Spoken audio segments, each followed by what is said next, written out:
Hello বন্ধুরা, তোমরা কেমন আছো? আশা করি সবাই ভালো আছো। আজকে আমি একটা রেসিপি তোমাদের সাথে শেয়ার করব। পমফ্রেট মাছ, বেশি বড় না, মাঝারি সাইজের, আগে ধুয়ে ভেজে নিয়েছি।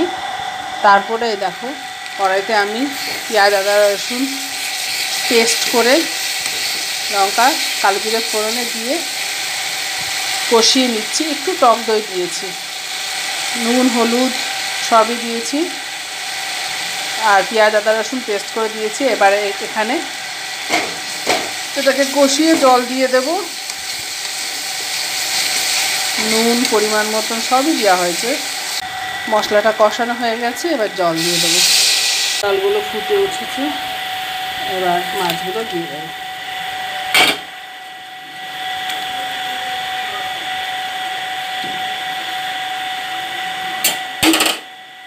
এবার ঢেকে দেবো, আবার একটু মিট মশলা গুঁড়ো দিয়ে নামিয়ে নেব। বন্ধুরা, আজকে এই রেসিপিটা শেয়ার করলাম তোমাদের সাথে। আবার অন্য আরেকদিন আরেকটা সুন্দর রেসিপি তোমাদের সাথে শেয়ার করব। তোমরা সবাই ভালো থেকো, সুস্থ থেকো। ওকে, বাই, টাটা।